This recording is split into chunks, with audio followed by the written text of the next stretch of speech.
नमस्कार दोस्तों। डेट आज की 10 मार्च 2026 है। स्वागत है आपका एडिटोरियल डिस्कशन में। डिस्कशन स्टार्ट करें उससे पहले एक इन्फॉर्मेशन आपको देनी थी।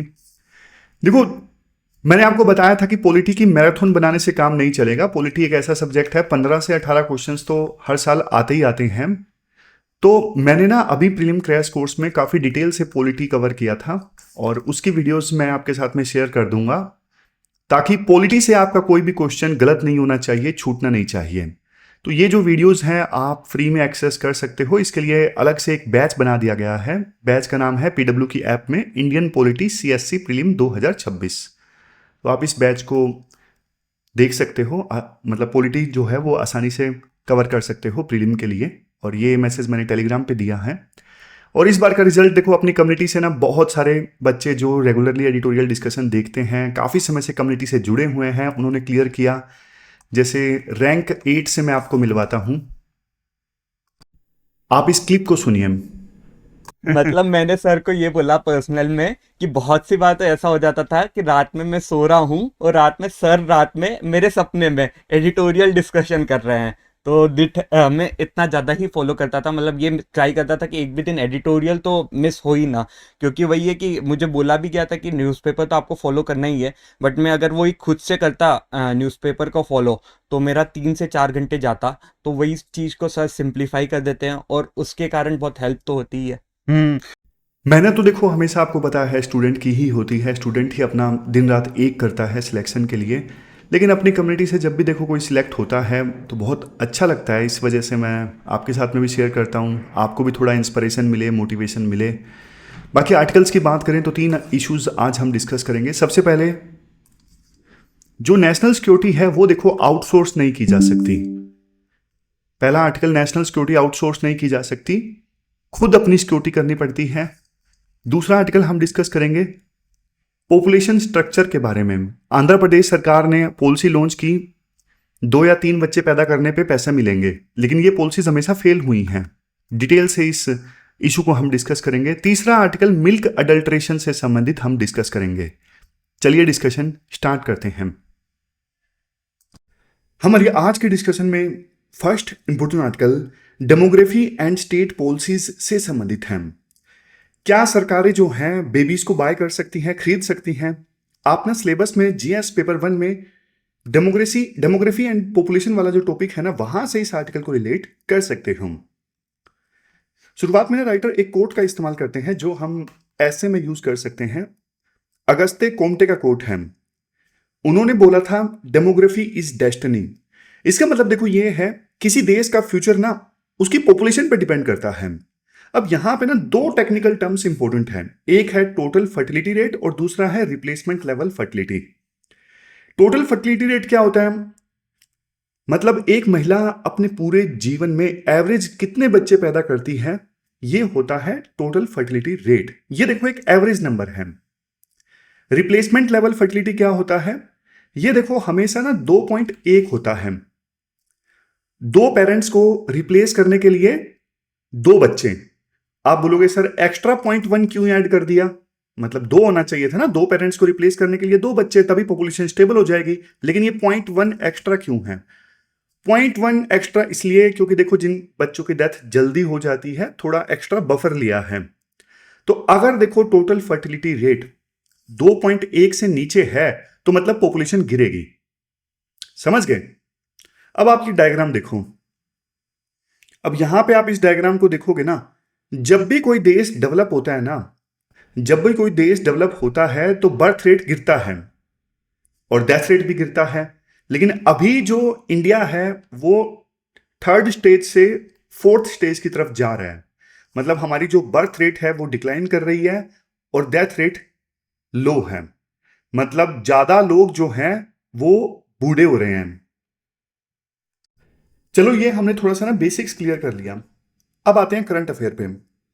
देखो आंध्र प्रदेश के जो सीएम है ना, चंद्रबाबू नायडू, वो आजकल काफी परेशान है। क्यों? क्योंकि ना आंध्र प्रदेश का जो टोटल फर्टिलिटी रेट है ना, वो देखो लगभग 1.4 हो गया है और पॉपुलेशन स्टेबल करने के लिए कितना होना चाहिए? 2.1। यानी 2.1 से काफी कम। अब इसका अंजाम क्या होगा? इसका अंजाम देखो ये होगा नए बच्चे देखो पैदा नहीं हो रहे हैं और जो पुरानी जनरेशन है वो बूढ़ी हो रही है। तो रिजल्ट क्या होगा? रिजल्ट होगा एजिंग पॉपुलेशन। काम करने वाले जवान लोग कम होंगे और पेंशन लेने वाले जो बूढ़े लोग हैं उनकी संख्या ज्यादा होगी। अब काम करने वाले लोगों की संख्या कम होगी तो जाहिर तौर पे इकोनॉमिक एक्टिविटीज कम होंगी, इसका असर जो है फिर इकोनॉमी पे पड़ेगा। इसलिए ना चंद्रबाबू नायडू ने एक स्कीम सोची। उन्होंने बोला कि वो कपल्स जो दूसरा या तीसरा बच्चा पैदा करेंगे ना उनको 25,000 रुपए देंगे। अब देखने में देखो ये जो चंद्रबाबू नायडू की पॉलिसी है काफी बोल्ड लगती है कि हाँ भाई दूसरा या तीसरा बच्चा पैदा करेंगे तो 25,000 रुपए। लेकिन राइटर बोलते हैं भाई ये आइडिया जो है ना नया नहीं है, ये आइडिया पहले भी आजमाया जा चुका है। सिक्किम सिक्किम में जो अभी हाल है ना वो आंध्र प्रदेश से भी बुरा है। वहां पे तो टोटल फर्टिलिटी रेट 1.1 है, इंडिया में सबसे कम वहीं पे है। समझ गए? ये सिक्किम जो है वो दुनिया का देखो सबसे लो फर्टिलिटी सोसाइटीज में से एक है। तो हुआ क्या, सिक्किम की सरकार भी घबरा गई क्योंकि उनके काम करने वाले लोगों की संख्या कम हो रही थी, वर्कफोर्स कम हो रही थी। तो 2022 में ना उन्होंने एक स्कीम निकाली पॉपुलेशन बढ़ाने के लिए। सरकार चाहती थी सिक्किम की कि लोग सिक्किम के ना ज्यादा से ज्यादा बच्चे पैदा करें। तो उन्होंने क्या किया, उन्होंने ना पॉपुलेशन बढ़ाने के लिए ना सबसे कॉम्प्रिहेंसिव पॉलिसी बनाई। जैसे उन्होंने ये इंश्योर किया कि अगर गवर्नमेंट एम्प्लॉइज दूसरा बच्चा पैदा करते हैं ना तो उनको एक सैलरी इंक्रीमेंट मिलेगा। मैटरनिटी लीव जो 26 वीक्स की मिलती है उसको बढ़ा दिया गया सिक्किम सरकार के द्वारा 1 साल। समझ गए? इवन फादर को लीव मिलती है ना वो भी बढ़ा दी गई, क्योंकि जो पेरेंटिंग है वो दोनों का काम है, मदर का भी काम है, फादर का भी काम है। इवन सिक्किम की सरकार ने यह भी इंश्योर किया कि घर पर हम आपको नैनीज प्रोवाइड करेंगे, वो भी फ्री ऑफ कॉस्ट, ताकि वो बच्चों की देखभाल कर सकें। इवन प्राइवेट सेक्टर की जो मदर्स है ना उनको भी सेकंड बच्चे पर मंथ 5,000 रुपए देने का वादा किया सिक्किम की सरकार ने 1 साल तक, सेकंड बच्चा होने पर। और थर्ड बच्चा होने पे तो 10,000 रुपए पर मंथ। समझ गए? बहुत इनोवेटिव ये स्कीम थी और बहुत कॉम्प्रिहेंसिव स्कीम थी। फिर इसके साथ साथ उन्होंने वस्ताल्या स्कीम भी लॉन्च की। वस्ताल्या स्कीम मतलब सिक्किम की सरकार ने यह सोचा कि कई बार देखो कपल्स को ना बच्चे पैदा करने में दिक्कत आती है। तो सिक्किम की सरकार ने बोला कोई बात नहीं, आप आईवीएफ से बच्चा पैदा करो और 2 जो आईवीएफ के साइकिल्स हैं हम आपको फ्री में देंगे। और 38 महिलाओं ने इस स्कीम में, वस्ताल्या स्कीम में इनरोल भी किया।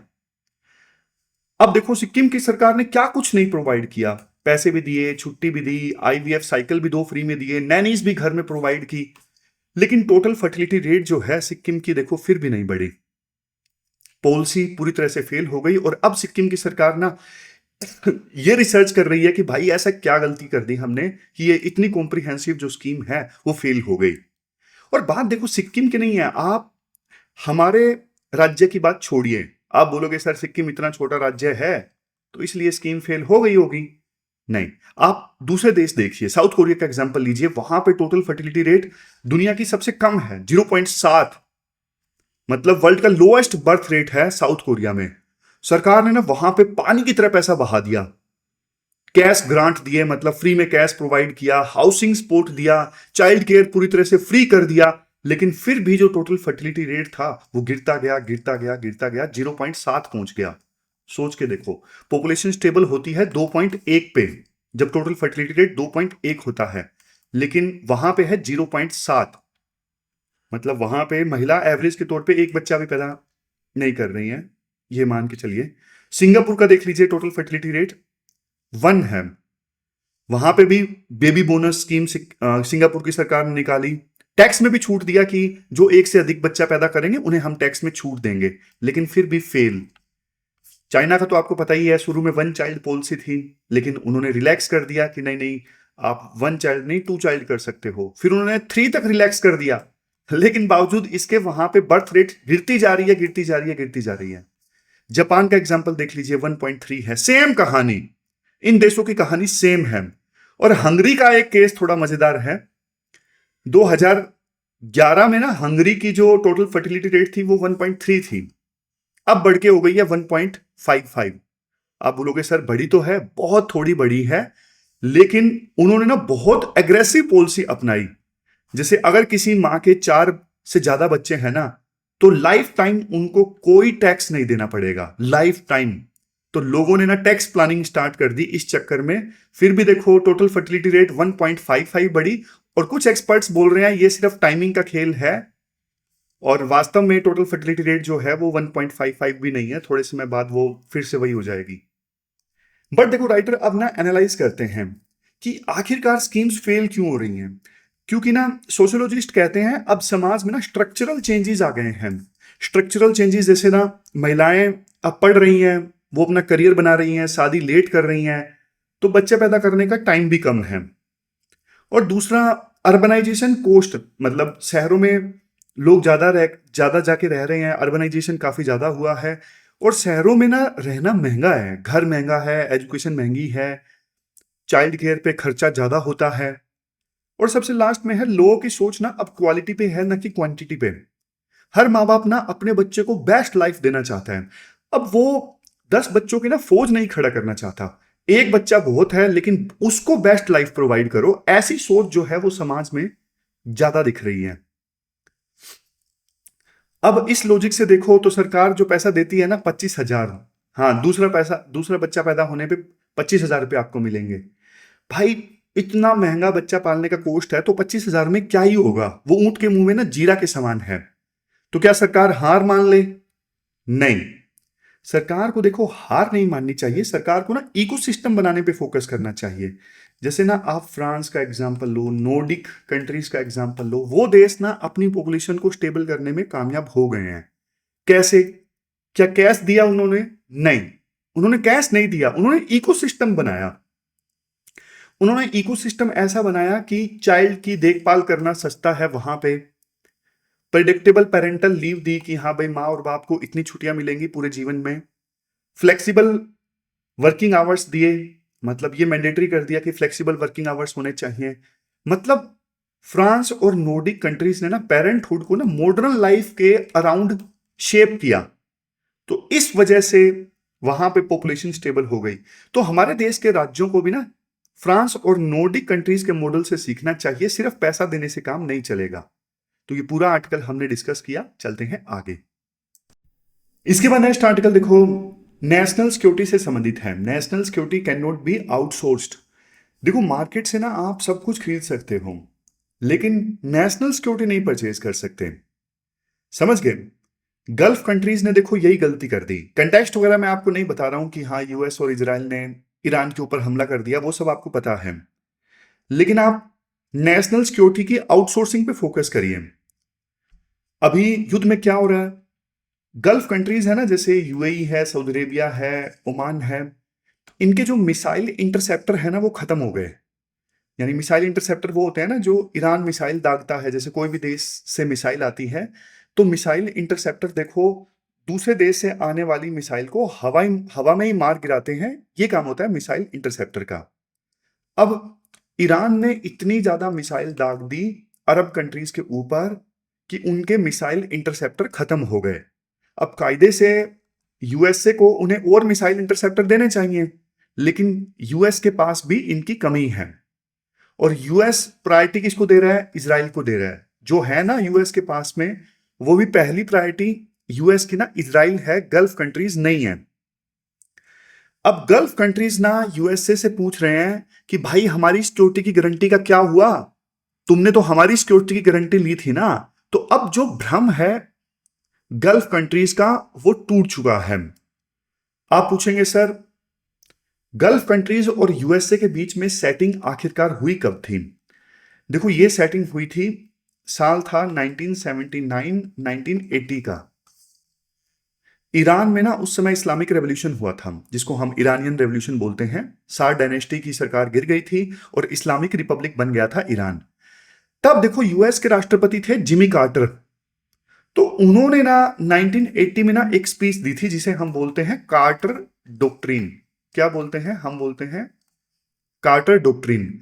कार्टर ने ना ये क्लियर कट चेतावनी दी थी कि पर्शियन गल्फ पर अगर कोई बाहर से अटैक करता है तो उसे हम अमेरिका के ऊपर अटैक मानेंगे।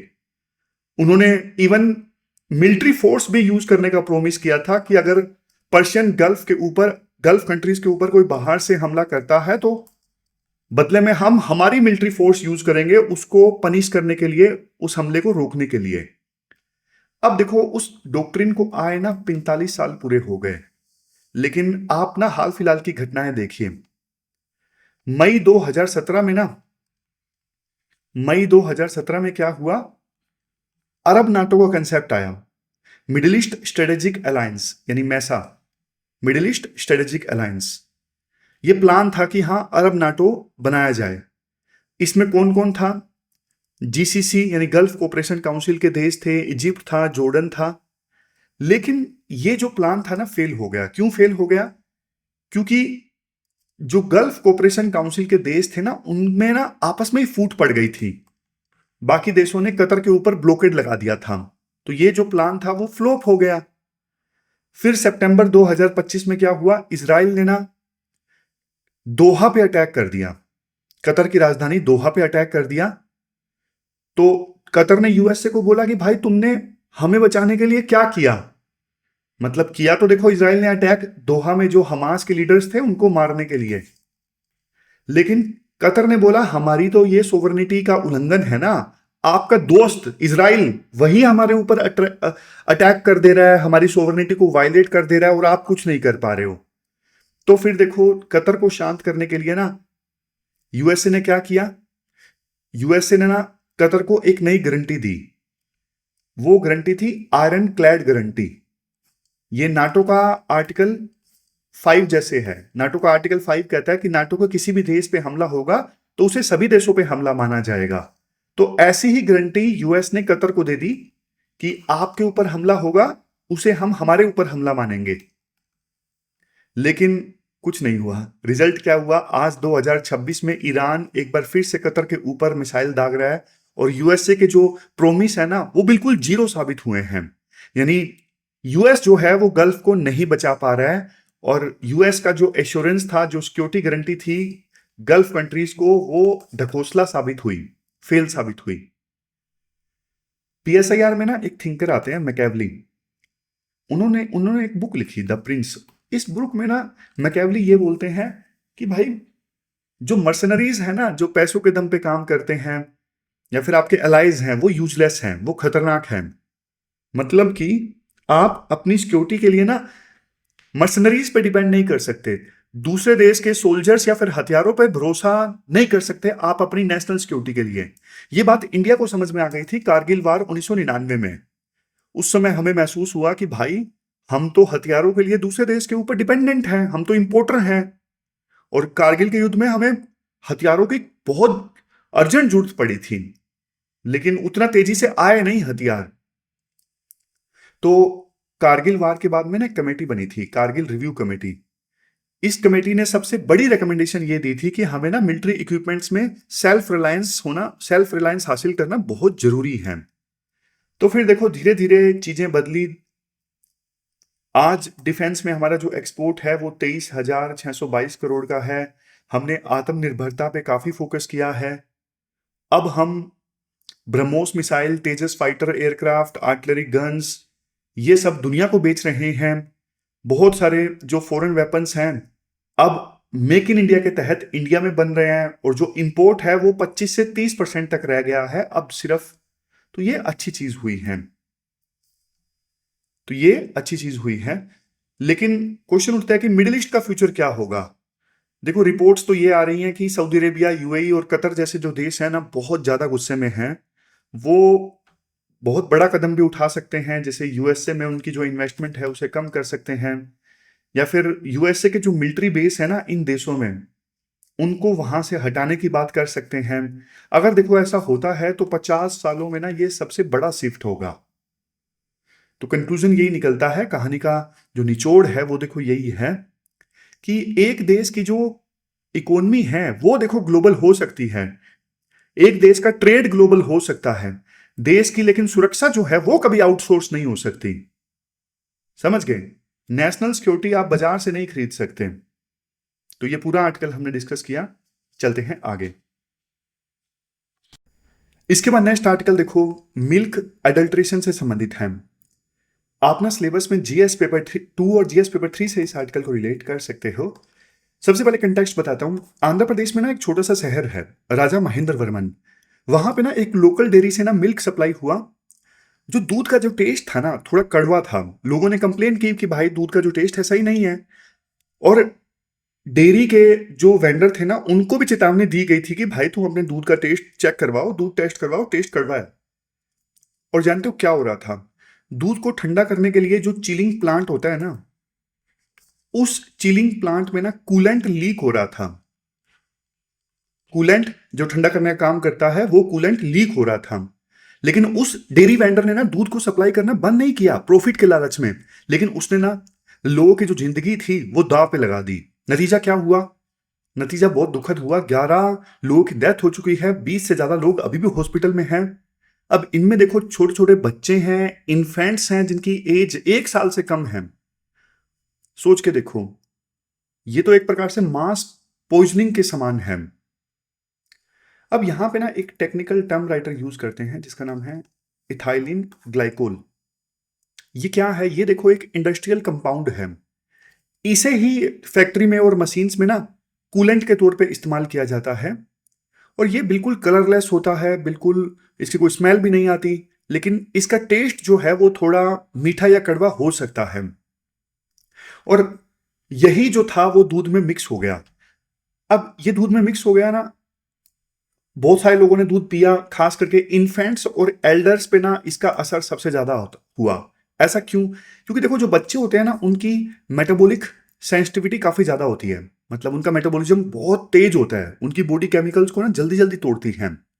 तो इथाइलिन ग्लाइकोल ये जो था ना, उनकी बॉडी में बहुत जल्दी टॉक्सिक एसिड्स बनाता है। बच्चों की हम बात कर रहे हैं, उनकी बॉडी में ना जो इथाइलिन ग्लाइकोल था, जो दूध के अंदर था, उसने बहुत जल्दी टॉक्सिक कंपाउंड्स बनाए और बच्चों की डेथ ज्यादा हुई। फिर इसके अलावा जो एल्डर्स हैं, अब बुजुर्गों के साथ में क्या होता है, उनकी जो किडनी की पावर है ना, समय के हिसाब से कम हो जाती है। इथाइलिन ग्लाइकोल को ना किडनीज डायरेक्ट रोक नहीं पाती। मतलब इस जहर को ना किडनीज फिल्टर नहीं कर पाती। इस वजह से वो बॉडी में ज्यादा असर करता है। तो ये जो इथाइलिन ग्लाइकोल नाम का कंपाउंड था ना, जो कूलेंट में था, ये दूध में मिक्स हो गया और लोगों ने पिया और डेथ हो गई। खास करके बुजुर्गों की डेथ और बच्चों की डेथ सबसे ज्यादा हुई। ठीक देखो, ऐसा ही केस सामने आया था 2008 में, चाइना में। उस स्कैंडल का नाम था मिलामाइन मिल्क स्कैंडल। वहां पे ना दूध में ना प्लास्टिक केमिकल्स मिलाए गए थे और इसकी वजह से ना लाखों बच्चे बीमार हो गए। तो ये जो आंध्र प्रदेश के शहर राजा महेंद्र वर्मन का केस सामने आया है ना, ये ठीक कुछ कुछ देखो चाइना जैसा केस था। अब क्या रिजल्ट निकला जब ये हादसा हुआ? अब कहने को देखो पुलिस ने सेक्शन 103 के तहत में केस दर्ज कर लिया, punishment for murder section 105 BNS के तहत में, यानी भारतीय न्याय संहिता के हिसाब से केस दर्ज कर लिया। 105 है culpable homicide not amounting to murder. Police का लॉजिक देखो ये है, अगर आपको पता था कि भाई दूध में कूलेंट मिक्स हो रहा है, फिर भी आप उसे बेच रहे थे, तो ये सिंपल लापरवाही नहीं है, ये इंटेंशनल मर्डर के समान है। आपने जानबूझ के मारा है। इसलिए देखो स्टेट ने ना बहुत स्ट्रिक्ट मैसेज दिया ताकि लोगों में डर पैदा हो। लेकिन देखो राइटर ना एक बात बोलते हैं जो लॉजिकल भी है। देखो लोग ना एक चीज के चलते गलत काम नहीं करते। जब उन्हें यह श्योर होता है ना कि भाई मुझे इस काम के लिए सजा मिलेगी, तब वो फिर वो गलत काम नहीं करते। लेकिन मान लो सामने वाले को ये यकीन है कि इंडिया में कुछ नहीं होता, अरे कुछ नहीं, हर कोई ऐसा ही करता है, कोई फर्क नहीं पड़ता, तो फिर देखो वो गलत काम करना नहीं छोड़ेगा। आमतौर पे होता क्या है, जब भी ऐसी कोई घटना होती है ना, तो पॉलिटिशियंस मांग करने लगते हैं कि भाई ऐसे काम के लिए मैक्सिमम सजा होनी चाहिए, डेथ पेनल्टी होनी चाहिए। भाई सजा की जो सिवियरिटी है वो मैटर नहीं करती कि सजा कितनी हार्श है। सजा की सर्टेनिटी मैटर करती है कि सजा होगी ही होगी। वो हमारे देश में नहीं है। इसी वजह से तो लोग कहते हैं कि रेप क्यों नहीं रुकते, इसीलिए नहीं रुकते क्योंकि बहुत सारे लोगों को अभी भी लगता है कि सिस्टम कुछ नहीं उखाड़ पाता, केस ऐसे ही चलता रहता है। वो डर नहीं है जो होना चाहिए। वो डर कब आएगा? डर तब आएगा जब सर्टेनिटी हो, निश्चितता हो कि हाँ भाई सजा तो होती है इंडिया में और बहुत जल्दी होती है। तो इस घटना के बाद तो देखो लोग जो हैं वो पास्चराइज्ड जो मिल्क ब्रांड्स हैं जैसे अमूल जैसे उनकी तरफ शिफ्ट ज्यादा होंगे।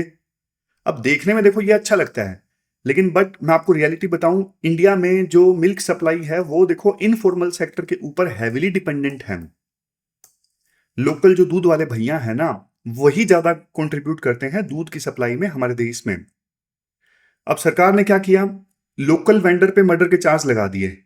अब इसका इंपैक्ट देखो काउंटर प्रोडक्टिव भी हो सकता है।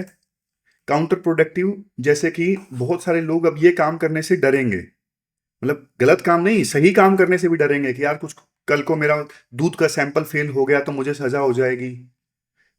अब हो सकता है उसकी वो गलती इंटेंशनल ना हो, लेकिन फिर भी वो दूध की सप्लाई करने से डरेगा, तो दूध की सप्लाई प्रभावित होगी ऐसे तो क्या करें, ये वो वाला पॉइंट है। देखो, certainty of punishment is greater than severity of punishment. अब देखो डेयरी जो है वो 11 सालों से बिना लाइसेंस के ऑपरेट हो रही थी। लोकल अथॉरिटीज ने कभी ऑडिट ही नहीं किया, ना food safety standard authority of India ने कभी रेगुलेट किया इसको। तो यही तो दिक्कत है, हमारे देश में कोई रेगुलेशन वाला नहीं है, कोई ऑडिटिंग वाला नहीं है। तो 3 प्रैक्टिकल सॉल्यूशन राइटर देते हैं। कौन से 3 सॉल्यूशंस हैं? सबसे पहले देखो, जो छोटी डेयरीज है ना, छोटी डेयरी वाले हैं ना, उनको आप सब्सिडाइज किट दो ताकि वो अपने दूध की जो क्वालिटी है उसे अच्छे से चेक कर सकें। अब वो महंगी लैब में जाके अपना दूध नहीं चेक करवा सकते रेगुलरली। दूसरा, कोऑपरेटिव चिलिंग सेंटर्स, मतलब देखो छोटे जो वेंडर्स हैं ना, अब उनके लिए ना भारी भरकम हैवी इन्वेस्टमेंट वाला चिलिंग सेंटर स्टैब्लिश करना, दूध ठंडा करने वाला सेंटर स्टैब्लिश करना मुश्किल होता है। तो क्यों ना कोऑपरेटिव मॉडल अपनाया जाए, यहाँ पे कई सारे जो वेंडर्स हैं वो मिल के एक चिलिंग सेंटर बनाए और वहां पे अपने अपने दूध को ठंडा करें। अब सरकार इस पर सब्सिडी प्रोवाइड कर सकती है कि हाँ भाई कोई चिलिंग सेंटर कोऑपरेटिव्स बनाएंगे तो उसमें कुछ पैसा हम भी देंगे। नेक्स्ट है सेफ हार्बर प्रोविजन। ये क्या होता है? मान लो देखो किसी छोटी डेयरी से ना अनजाने में कोई कूलेंट लीक हो गया, उसने वो कूलेंट वाला जो दूध था ना बेच दिया, लेकिन बाद में उसे पता लगा यार ये तो गलत है। तो इससे पहले कि देखो वो उस चीज को छुपाए, वो अगर मान लो सरकार को बताता है ना तो उसको कम पनिशमेंट दी जाए। क्योंकि देखो सरकार के पास ना फिर ज्यादा समय होता है बचाने का। अगर मान लो दूध वाला खुद अपनी गलती मान के जल्दी से अथॉरिटीज को इन्फॉर्म करता है कि भाई मेरे दूध में ना ऐसे ऐसे कुछ केमिकल्स वगैरह रह गए थे और मुझे डर है कुछ गलत चीज ना हो जाए, और वो बता देता है पुलिस को या दूसरी अथॉरिटीज को, तो उसको फिर कम सजा होनी चाहिए ताकि ज्यादा जो दूध वाले हैं वो गलती करने पर सरकार को बताएं और सरकार बहुमूल्य जो जाने हैं वो बचाए। तो ये पूरा आर्टिकल हमने डिस्कस किया। अब लास्ट में क्वेश्चन देख लेते हैं जो आपको अटेम्प्ट करना है। ये क्वेश्चन है जो आपको अटेम्प्ट करना है। नेशनल सिक्योरिटी आउटसोर्स नहीं की जा सकती ना, उसी से संबंधित ये क्वेश्चन है जो आपको अटेम्प्ट करना है। तो ये थी हमारी आज की डिस्कशन। कल मिलते हैं फिर से एक नई डिस्कशन के साथ। तब तक आप अपना ध्यान रखिए, अच्छे से पढ़िए। Thank you very much for discussion.